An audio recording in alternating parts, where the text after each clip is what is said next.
Welcome to the NC3T Brown Bag webinar series. This is Hans Meeder, President of the National Center for College and Career Transitions, and I'll be the facilitator for today's session. Today's webinar is entitled The High School Principal's Role in Implementing Pathways. NC3T is a mission-driven organization focused on helping states, school districts, post-secondary educators, and workforce partners develop college and career pathway systems. We provide technical assistance, coaching, and consulting services. We have some printed resources available. The first two can be purchased through the NC3T website under the resources page, our employer engagement toolkit, the STEM leader guide, and the newest book, The Power and Promise of Pathways, is being written now, will be published this fall. Today's topic. As we begin today's topic, I want to take a moment and remind our viewers about the Pathway System Framework. There are 5 components, but the center circle there, the end goal of the Pathways Framework, is to develop learners who are ready for careers and life with the academic, technical, employability, and life skills they need for future success. To develop career and life readiness, the Pathway System includes cross-sector partnerships, well-organized career exploration and planning, multiple pathway programs of study, a focus on dynamic teaching and learning, and strong employer and community engagement. To develop a pathways-focused approach requires a lot of change, both operational change and also changes of beliefs and attitudes. And that high degree of change requires excellent leadership. School leaders, particularly the high school principal, are at the forefront of implementing a pathway system model, and school principals need to develop strong leadership skills and strategies for leading change. So that's what today's webinar is focused on, a practical, focused panel discussion with 3 exemplary school leaders who have successfully launched and managed pathway initiatives within their schools. We have Dr. Dana Brown from Mountain Home High School in Mountain Home, Arkansas, Dr. Cheryl Salerno from Mainland High School, Daytona Beach, Florida, and Dr. Sam Varano from Souderton Area High School in Pennsylvania. I'm going to introduce each panelist and then one by one ask them to take 2 to 3 minutes to tell us about their school and its pathways model. And then I'll be posing a set of questions to the panelists, going through a discussion about the change and leadership process. So we'll start with Dr. Dana Brown. Dr. Brown is principal of Mountain Home High School Career Academies in Mountain Home, Arkansas. And she oversaw the research and development and implementation of their Career Academies model in grades 10 through 12, as well as a freshman transition academy. More details about Dana's biography will be included in a handout that we send out at the end of today's session. But she has been recognized nationally for the work that she's done in high school redesign, and she also completed her dissertation focusing on the effects of a traditional high school versus the Career Academy High School from Harding University. So Dana, if you take a couple minutes and tell us a little bit more about Mountain Home High School. Thank you, Hans. Mountain Home High School Career Academies is considered a conversion charter high school. We did partner with the Arkansas Department of Education, where we still are a regular high school following the same accountability pieces that every other high school in the state of Arkansas does. However, we do allow for waivers from the state. So being a conversion charter, this actually has supported our wall-to-wall career academy model. We began this research in 2001, where we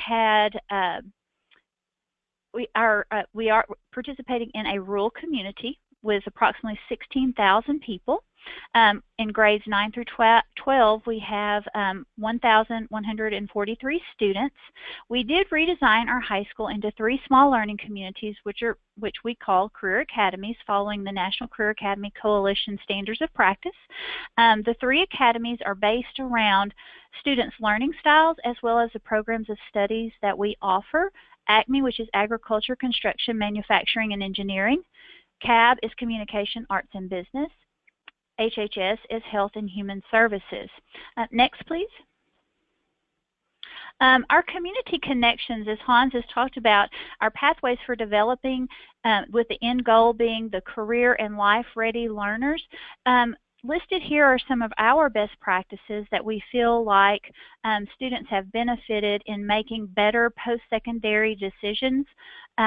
So in our academic advisory program, we partner with our local college to make sure that in grades 10, 11, and 12, there's a specific laser focus where they're looking at exploration of careers in 10th grade, 11th, working on soft skills and getting them ready to work. And then in 12th grade, what you're looking at is that transition from either college or into a technical school or military or just into the workforce. We also incorporate from our community mentors. Mentors will come in feeds into our academic advisory program where we partner a business partner and a teacher where that actual mentor follows the students from 10th grade through 12th grade. They meet with them the first Wednesday of every month, where they actually have lessons for the students. They participate with bringing in speakers, kind of teaching them how, various ways of transitioning into that post-secondary world.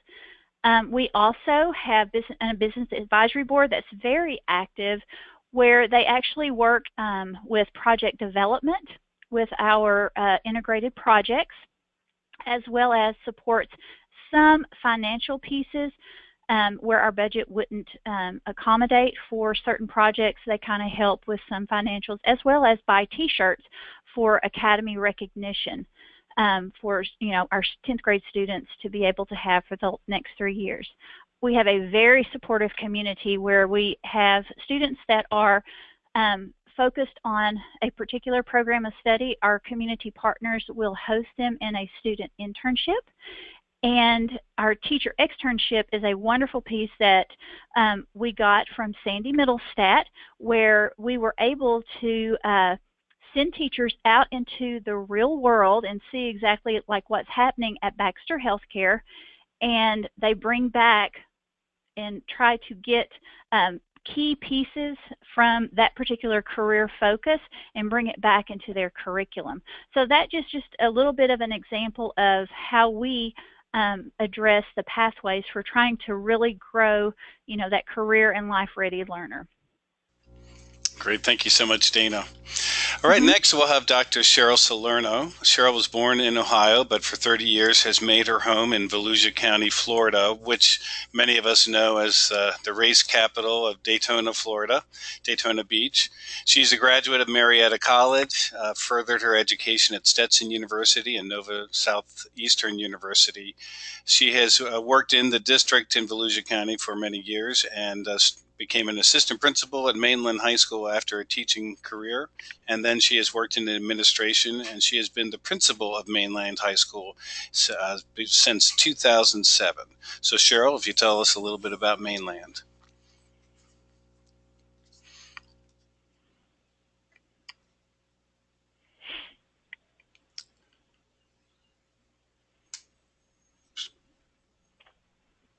Cheryl, if you could tell us about Mainland. I'm not sure we're hearing you right now. I apologize. Mainland High School is a public Title I school where over 70% of the students are on free and reduced lunch.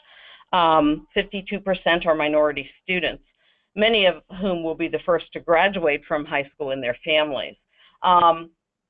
Often when students come from poverty, they enter high school with a lack of the foundation of skills and knowledge that you hope other students would have by the time they reach the 9th grade. Interestingly enough, Mainland High School was the very first high school in the state of Florida to have a career and technical academy in 1995.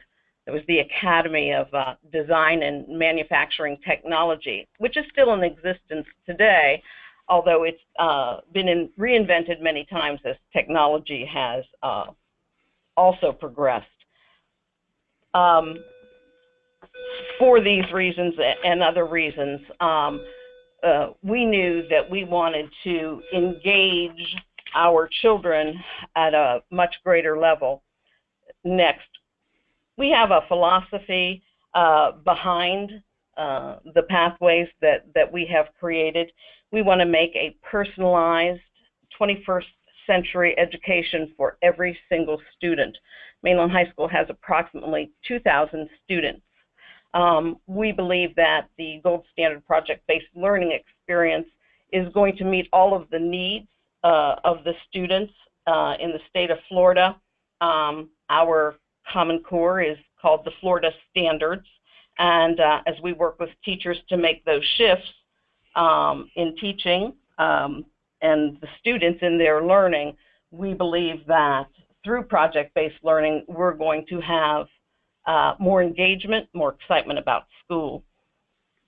Mainland High School currently has 6 career and tech academies. We have been planning throughout this year to go what we call wall-to-wall academies. At Mainland High School, we are adding 3 additional academies whereby every student who is registered at Mainland High School will be in one career academy. It's been an interesting road, to say the least. It's certainly the job itself as the principal mushroomed into so many more things that you don't even think about when you want to do that. Literally every structure and every system has to be changed within the public school setting. So it's been exciting, but it's been challenging at the same time. We have researched our community, as you said, is the racing capital of the world, but what we have here is a resort town, a transient town, a poor town. And so we wanted to make certain that we were serving our community as well as our students, and as well as we have wonderful, wonderful secondary institutions around us, including Daytona State College, Stetson University, Bethune-Cookman University, and we are partnering with every single one of those for the students, but taking all things into consideration, not only those institutions, but our community and our students. But then our district, which is a very large district, Volusia County School District, I believe around 50th in the nation, largest school district, wanted to take into consideration, of course, the vision, the strategic plan of all things, and then also the capacity of Mainland High School to create and sustain these academies. Very good. Next. Finally, on another note, the students will learn through those real-world experiences, and ultimately, we always want to ready our students to do better with their achievement, to reach their academic potential, and also to get them ready for whatever they have in their futures. And so every track under every academy will have a requirement of either a school-based enterprise, a service to the school or community, or opportunity for internships and externships. Thank you. Yeah, very good. Thank you so much. All right, let me ask next. We'll ask Dr. Sam Varano, who's been the principal of Souderton Area High School for the last 11 years. We've had the privilege of hosting 2 site study tours at Souderton Area High School through the Pennsylvania Pathways Innovation Network. Souderton is located about 45 minutes outside of Philadelphia, Pennsylvania. And Sam's career includes teaching as a social studies teacher and being an assistant principal at a middle school, and at a couple different middle schools. He became the principal of Souderton Area High School in January 2004.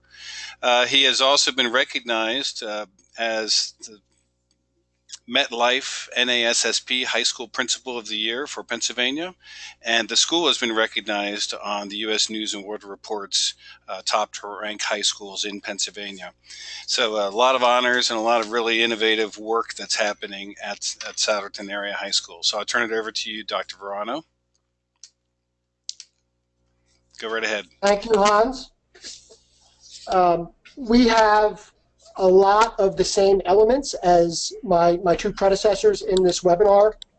Included in that are focuses on student, we call them mentorships rather than internships, just so that we're not confusing business partners, and that in our area they've thought of internships more of something that a college student would engage in.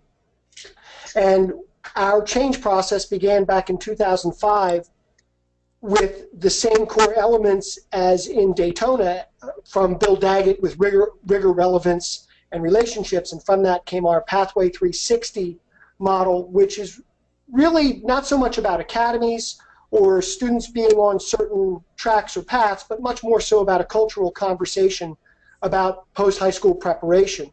We're a 9 through 12, 2,200 student high school in a middle-class suburban school district. We have very little diversity. We're almost all white. We do have a growing ESL population of about 100, again, out of 2,200.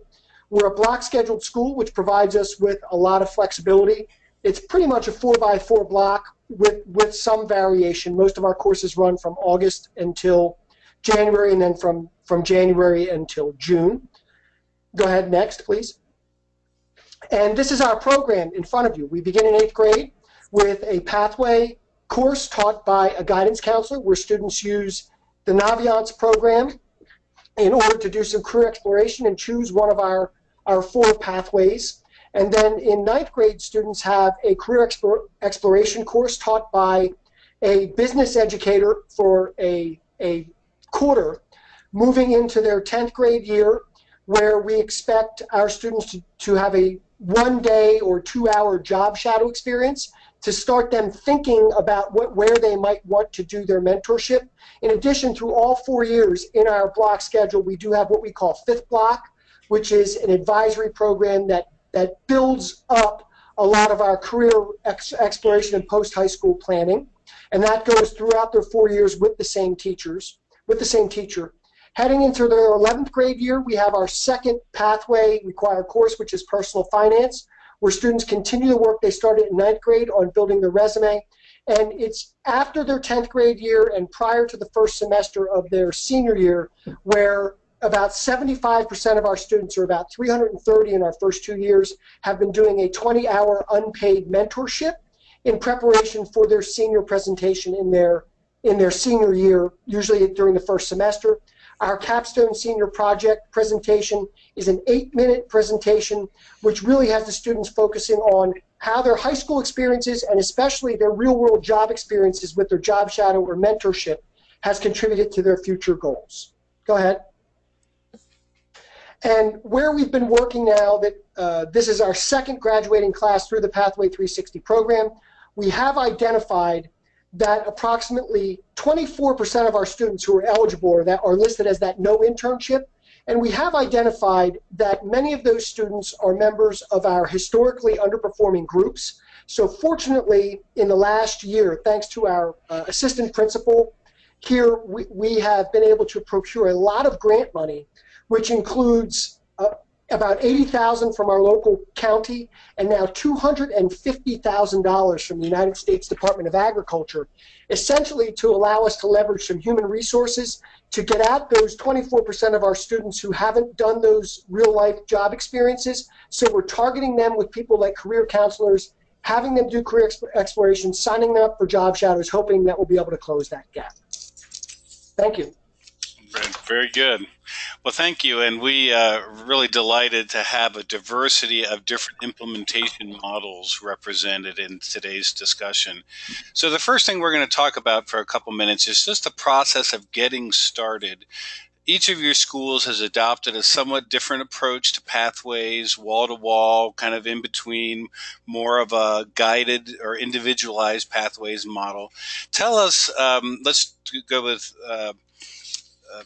we'll go with Dana first, and then Cheryl, and then Sam. Tell us about how you got started, how your team picked or decided upon its approach to pathways, and then what were some of the early signs of success that you were looking for during that early implementation process. Mm-hmm. In Mountain Home, our community actually approached our school district in 2001 with a concern of a future retiring workforce that looked quite large, as our community college also wanted to encourage our students to get their education locally and then move into the workforce in Mountain Home. So those were two outside factors where our community really did want to be embedded a little bit more within our school district. And from the faculty and administrative perspective, we saw that students were really not engaged in the classroom. Attendance was an issue, and we really wanted to make sure that we were increasing our graduation rates as well as to encourage that strong post-secondary planning. Some of the things that, some of the successes that we have seen within this implementation piece, and like I said, we have actually sustained our model since 2001 as a wall-to-wall career academy model where every student actually chooses an academy, like I said earlier, based on their career focus as well as their learning style. So they really do understand how it is that they learn and process information and to make better decisions. So some of our successes have been our community partnerships. If we had not embedded our community as strongly as we have with the key components that I visited with earlier, I don't think that we would have sustained as long, because our internships is one of our biggest, I guess you'd say, feathers in our cap, because our students are getting that real world learning opportunity, seeing what it's like to actually be in the job of their dreams before they actually pay the money in college. And I think one of the biggest lessons that they learn is what they don't like to do before they really invest that money and make a poor choice. So I think that kind of hits, you know, how our implementation was. Our faculty decided that this is the model that we wanted to look at, and their philosophy was wall-to-wall or not at all, and every student needed to have that opportunity. So that kind of gives you a little overview of how we started and some of our successes. Great. Cheryl? Well, as I said, we had the very first career and tech academy in the entire state of Florida, and that was a very successful undertaking. Since then, Mainland High School has added several other academies.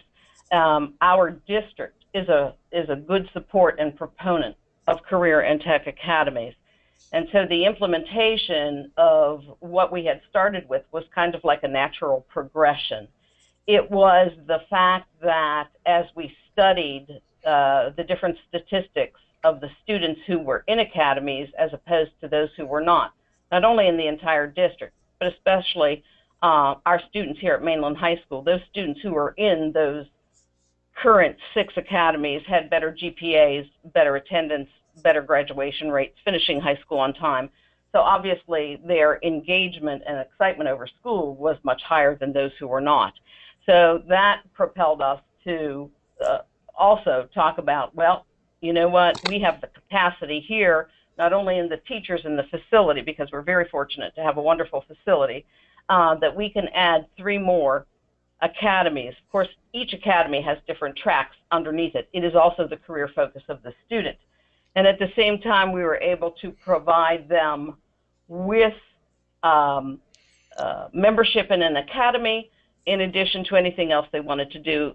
For example, a student who played in the band but wanted to go into law enforcement obviously could still do both.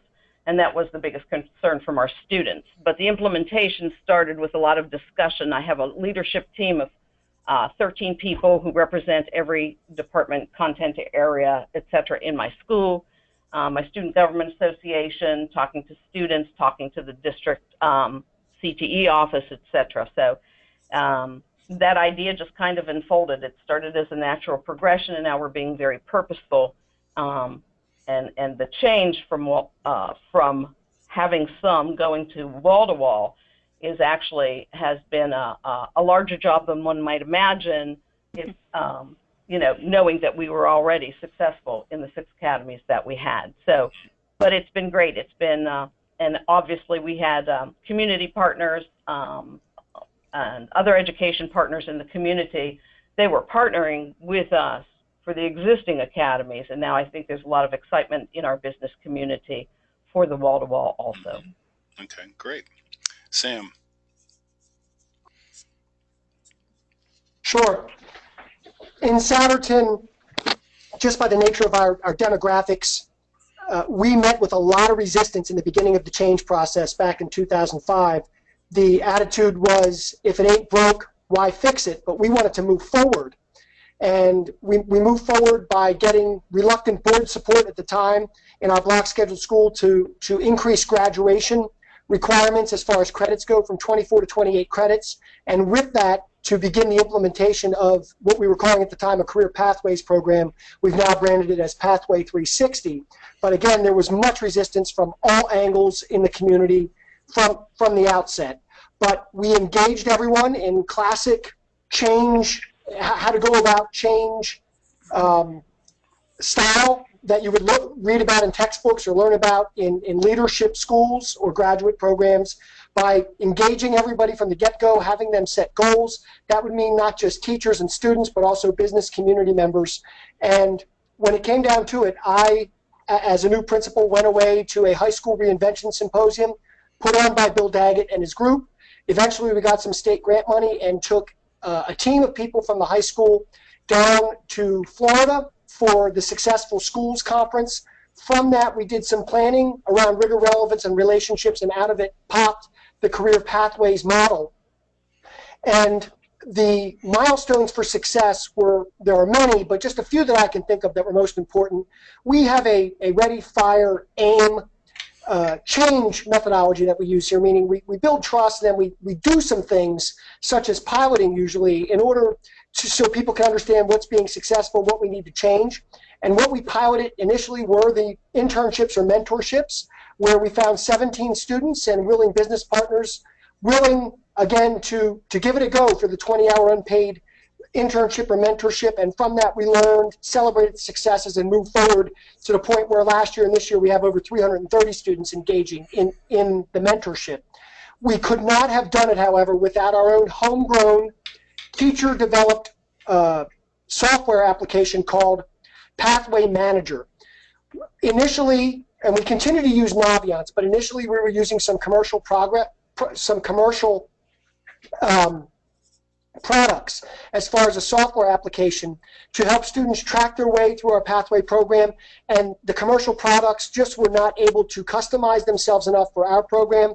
So one of our own programming teachers developed, and now he markets, has his own business, Pathway Manager, which is totally customized, tracks data unbelievably, even down to the hour of students' job-related experiences, which now enables us to see where we are and how we want to get better. So the two milestones we've had have been the implementation of the Pathway Manager and then the growth of the mentorships.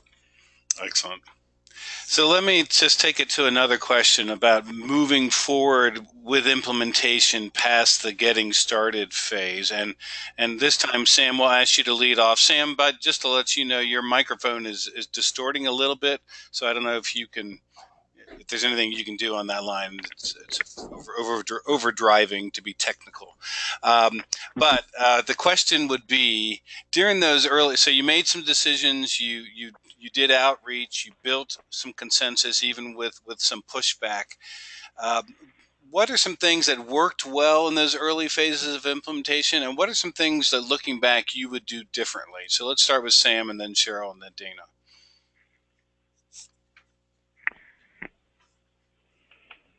Go ahead, Sam. What worked well in those early phases, and what would you do differently?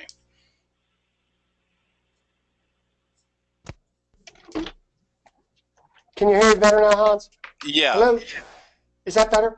Just talk a little softer, and it won't overdrive so much. Just get a little closer and talk a little softer. Oh my goodness, I'm practically whispering for how I normally talk. Really? Okay. So go for it. You know what, Hans? I don't think this is the answer that's going to be most helpful, but I don't know that we could have done anything differently. Implementation is always hard with such a significant change. We expected it to be hard. We were incredibly transparent, which was the key with everybody, incredibly supportive, and eventually what was initial pretty strong resistance, because I think of the transparency, because of celebrating the success, has now become almost unadulterated support from all angles. I don't think I would have done anything differently. I think we started out the right way. We took it slow. We backed off our timeline at one point by a year for implementation. We had expected to do it a year earlier. and not everyone's on board. We don't have the resistance that we had initially. We could use some more teachers on board and preaching to the students through their advisories in classrooms. But I don't know that I would do anything different. We got started, we piloted, and we were transparent, and we encouraged people through that very challenging and ambiguous implementation. Mm-hmm. Okay, good. But it does definitely sounds like you made some adjustments even in those early phases, backing off your timeline a little bit. But that's good. Cool. Cheryl, what was your experience?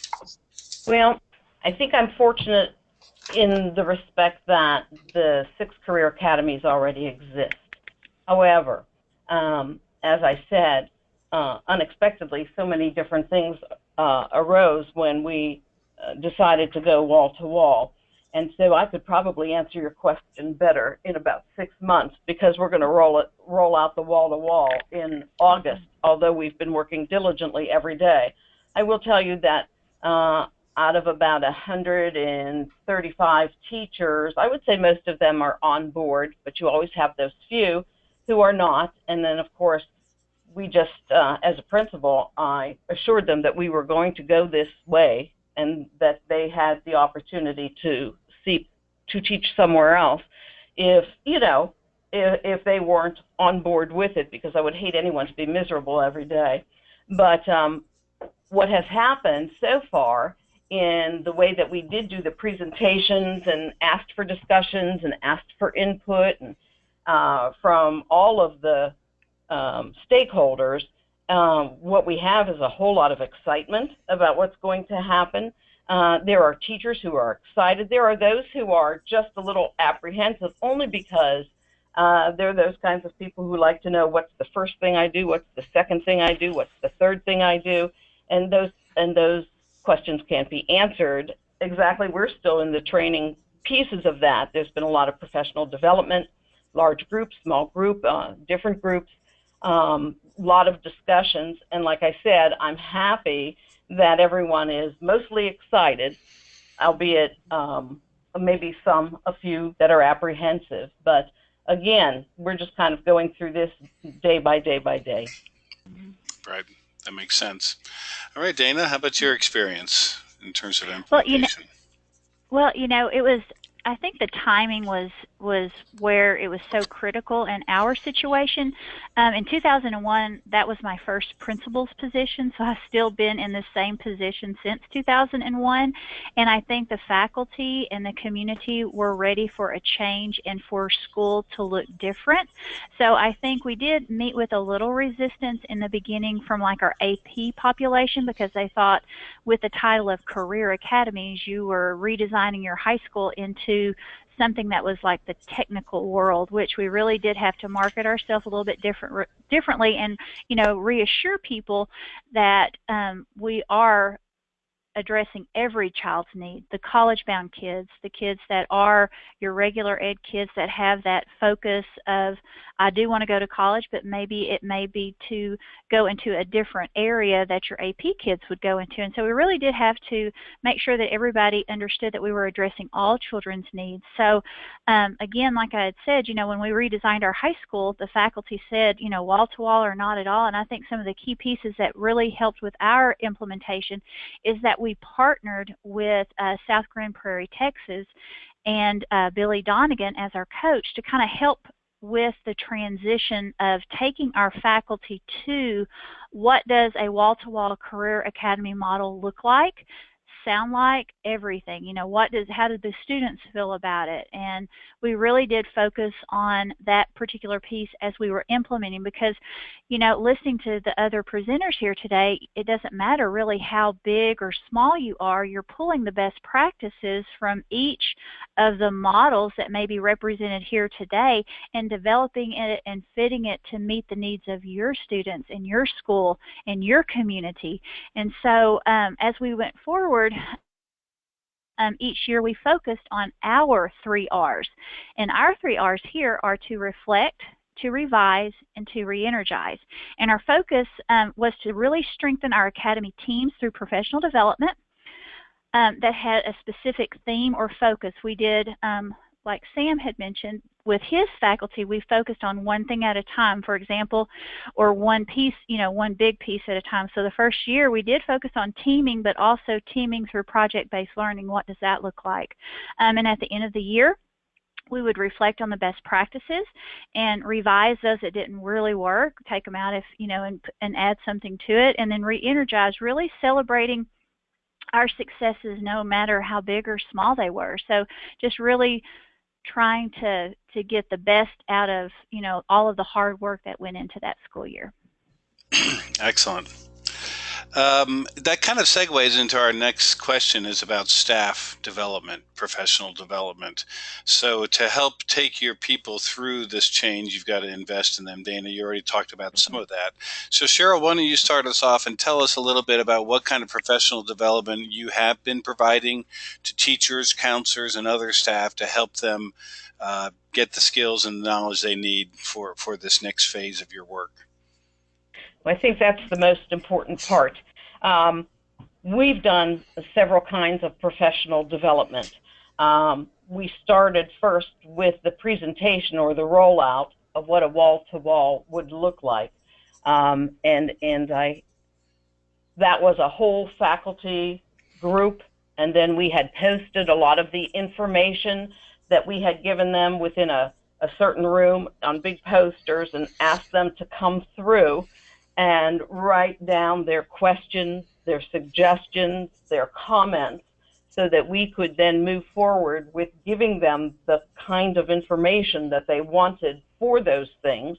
We also talked with students every step of the way, because we like to report to the adults what students have to say about their engagement in the learning and how they learn and what they thought about this.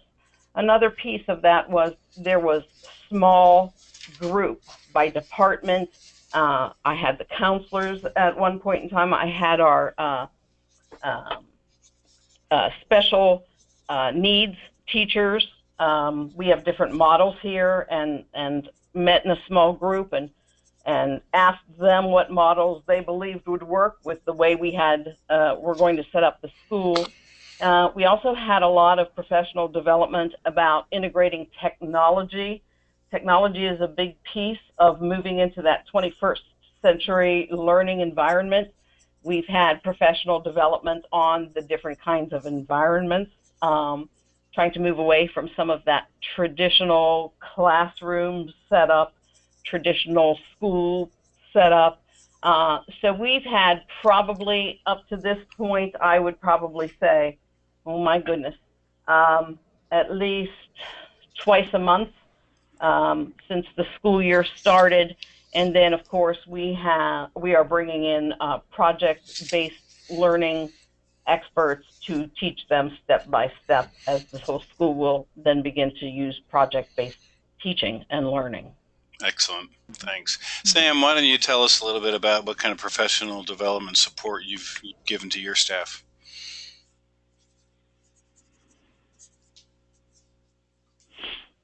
Oops, looks like we lost audio for Sam. Go ahead. We'll go to you. You're back, Sam? I forgot to unmute myself. All right, very good. Okay. In addition to these teachers and the business community members actually helping us develop the program, I think that's the best kind of staff development, actually engaging in the creation of the process. In order to implement what we employed just-in-time staff development, meaning our advisory teachers didn't have any idea how to inform students how to obtain a job shadow or a mentorship or how to prepare for their new senior project presentation. So we would engage teachers in meetings just prior to them having to deliver the lessons for students on what to do, to tell teachers how to do that. That seemed to work well. Teachers were really engaged during those staff development sessions when they knew that during the following week they would have to be instructing students on how to do those things about which I just spoke. Recently we have been employing a lot of unconferencing or ed camp type workshops for our teachers on in-service days where teachers decide upon themselves what topics they want to pursue, and they, with the facilitator, engage in discussions. And also, as I saw one of my colleagues had teacher externships during two of the last 3 years. We've devoted half of an in-service day to teachers going out to job shadow in the workplace, and we're in the process of planning that again next year. But I normally have soft expectations for our teachers, meaning I'm not asking them to specifically identify where they're incorporating in their lesson plans what they've learned, for example, in the workplace or during the ed camps, but rather I think we've built a culture here of collaboration. We trust our teachers that they'll go back and have those conversations. So those kind of soft expectations have worked with our culture following our in-service opportunities. Excellent. How about you, Dana? Well, with us, we had visited, I said earlier, in the beginning, we started with our school visits, and then we benefited from a coach who brought that outside perspective, which sometimes you actually need that. But from that, we have grown our teacher leaders. And, people support what they help create. I say that all the time. And what we have focused on with our professional development is we do still attend like the national conference, NCAC, because that's really our one go-to for the Career Academy model and the national standards of practice. So we still go to that particular in-service, but what we do is we bring back one thing from that, and that is what our professional development is focused on. We do still do the teacher externships, and again, as Sam as well, we do a half a day every year. And we have been doing that since probably 2005. So we continue with our teacher externships. That's a very powerful piece. And we also gain student internships and mentor opportunities whenever we actually do participate in the externships. But the one thing, that we kind of make sure that we remember each year is our new teachers. And so we need to always remind everyone where we came from, because those new teachers haven't gone on that new journey with us. They haven't been with us since, 2001. They don't know why we started what we did. So defining the why we're doing things differently and why our high school looks differently is one of the things that we kind of reflect back on each year. Especially we do a new teacher orientation so that they do understand that the type of high school that they are now working in does look a little bit different. We are very collaborative. We do have teacher leaders and our academy leaders who will lead, a variety of project development. And so that's kind of where we're at in the process, because that was one of the areas for my fix-it list was, you forget that those new teachers haven't gone with you, through the journey. So I think that that's kind of where our focus is, and just to continue to do projects better and listening to the students whenever they say they didn't really like that piece from the previous year, and really trying to, in our reflection, to fix that, fix whatever the students say didn't really work. So that's kind of how we go at professional development. That the last point you made about new teachers reminds me that organizational developers talk about the idea of, as an organization, being able to tell your creation story or your origin story, and being able to really help bring people along so they understand the culture and the beginning of your work. So that's really good thought. We're running. Go ahead. Even with that little piece, just to say that really quick, it's really fun to watch even your veteran teachers to be able to reflect and share the goods and the bads, and to laugh about what their process was. So I really do think it is beneficial for your whole staff. We do have a separate new teacher orientation, but we also do the reflection like what you're talking about. But that's what I think is so powerful, because those veteran teachers really do, really like to shine and show, hey, we really have done something. So right. Yeah. Now, we are a little short on time, so we're going to just ask each of you to comment. I'm going to skip the challenge piece. I think we did cover some of those challenges, but I would like to hear from each of you. Were there any unexpected benefits or payoffs that you got from implementing your pathways approach? Let's go ahead and start with you, Dana, and then go Cheryl, and then Sam. Okay, some of ours are the number of employers that actually offer our students jobs once they graduate after being an intern, whether it's right out of high school or during the summers that they're home from college. Some have even hired them and moved them to branches of their company where the student is actually going to college. So I think, you know, with that, the internship piece has been so beneficial because kids are really engaging with our community members, and it was really neat. I hired one of my students this past year, and she had actually gone through the Career Academy model. So this is one of my first girls that I actually hired back that has graduated from a Career Academy. And the first person that she called when she got the job was her community mentor that came to her advisory period from 10th grade through 12th grade to just share with her that she got a job at Mountain Home High School Career Academy. So I thought that's kind of an unexpected benefit, that those community partnerships really do build those relationships that those students need. Excellent. Cheryl?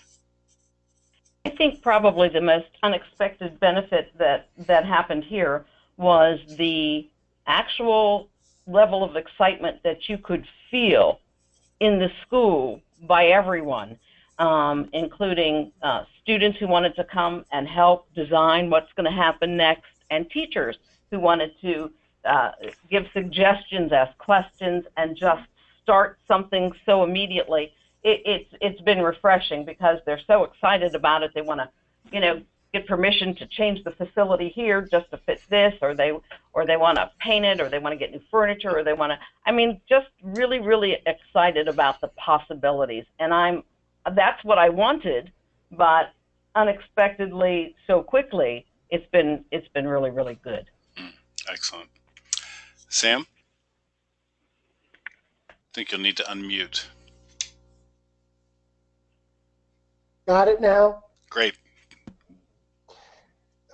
Two benefits, unexpected benefits that I can think of. First, we started in the change process with the vague vision of, and the way we sold it to our board and community, of making students more competitive for whatever they want to do after they graduate. What I didn't realize what would come of that was really a culture of a growth mindset here in our high school among both students and teachers. And what that's done for students is when they're, because of their senior project presentation, when we ask them to reflect upon their high school experience and their real life experiences as they relate to their goals, what really has continually come out is that growth mindset, with students constantly talking about their challenges and setbacks and how they've reacted to them. And I don't think that I believe that students who can do that are so well prepared for their next steps in life. And I don't believe the book Growth Mindset or Mindsets was written at that time, but that really has emerged as a cultural piece for us. And secondly, the amount of leadership capacity as a result of the implementation and growth of the program that is developed within our students and among our teachers in taking on various opportunities to help implement and grow the program have just been amazing. Excellent. Well, the last thing I'll ask you to each comment on as kind of a closing remark is, in one or two sentences, what guidance would you give to a fellow school principal who is planning to do some work in Pathways? What would be your guidance to them? So we'll ask Cheryl if you'd comment first, and then Sam, and then Dana. I would say listen as much as you can to a lot of different people, but never place yourself in a box where, even if someone was more convincing about telling you how to do it a certain way, I think you as the principal knows your your students and your faculty, and you know your own capacity and what's best for all of them, and just take everything that you learn, put it together, and make it original. And the second thing is, when you make a change that is truly significant grassroots change, which it truly is, never to give up, because it's going to get messy and ugly, but you got to get to the other side before it's an actual change. Very good. Sam.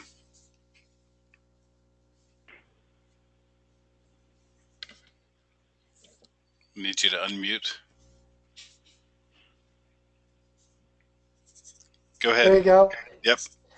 find some business partners, a handful or two, willing to take on students in a mentorship, internship, or job shadow capacity, and see where it goes from there.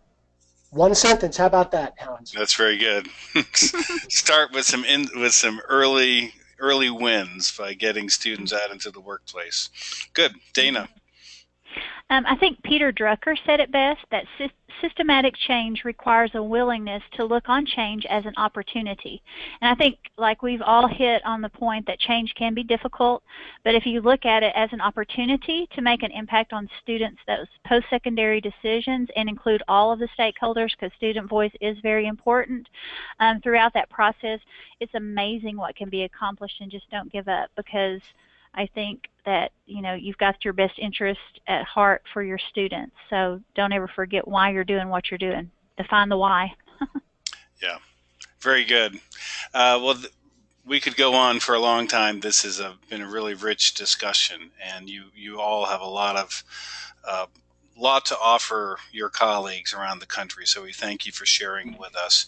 We specifically did not go into the operational details today of the different approaches to pathways. So here we have the contact information for each of today's school leaders that were sharing their knowledge with us.